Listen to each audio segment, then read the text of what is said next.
What's up, everybody? Emory Hunt, the czar of the playbook, back with you once again for Week 8 Ivy League football preview here on ESPN Plus. A lot to get into, as always, as we're entering week number 8 in the Ancient 8. And before we get started on breaking down this weekend's matchups, let's take a look at the Ivy League standings.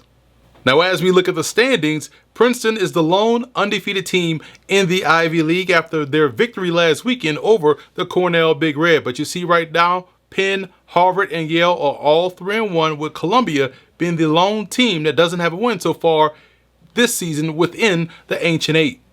Now let's break down this week into action, and we'll start in Connecticut, where the Yale Bulldogs welcome in the Brown Bears. And it was a great weekend for Brown last week as they knocked off the undefeated Penn Quakers. Their defense got off to a great start. Their offense got off to a great start. They were able to maximize those possessions. Those are the things that they did well in that ball game, and it has to be something that they carry over into this matchup versus the Yale Bulldogs. Now, the Yale Bulldogs run defense, check. That's something that's been great for them, but we're going to have to see their pass defense really step up to the plate against a Brown Bears team that loves to wing the football all around the yard.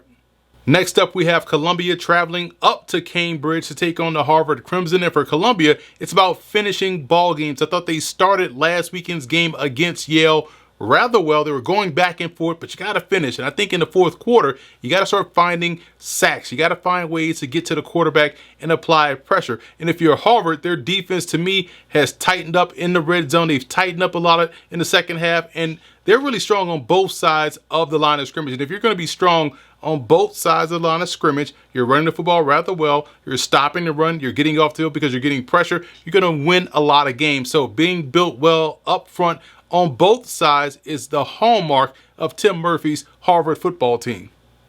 Next up, we go up to Ithaca, where the Cornell Big Red welcome in the Penn Quakers, who are looking to get back on the winning track. And I thought they fought back valiantly last weekend, against the Brown Bears, but you got to lock in for 4 quarters. It's a 4-quarter game. You got to start the game how you finish the game, and vice versa. You got to really play all 60 minutes. Now, Cornell comes in 4-3 on the season. Very solid football team. They're having a great year, in my opinion, but they're still young. They're still turning the ball over, and they're still having some penalties. Those two things, when you're a young football team that's still trying to figure out how to win consistently, that can't happen. So if they can cut down on the turnovers and really cut down on the penalties and not beat themselves, they'll be a problem the rest of the way.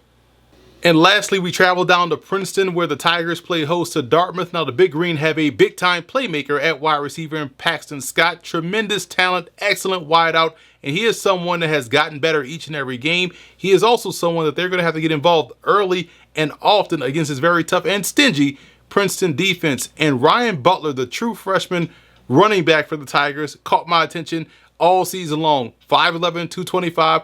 Has scored a touchdown in each and every game this season. He has 10 rushing touchdowns, getting the job done on the ground, averaging over 4.5 yards a carry. So, in my opinion, the more he gets rolling and the more things start to slow down for him, he starts to have that breakout performance. What a better way to have that breakout performance versus a very tough defense in Dartmouth. So, it should be a fun week of action in the Ivy League, all across the schedule, all across the board. And for more Ivy League football content, be sure to lock it here on ESPN Plus as we keep you engaged with the Ancient 8.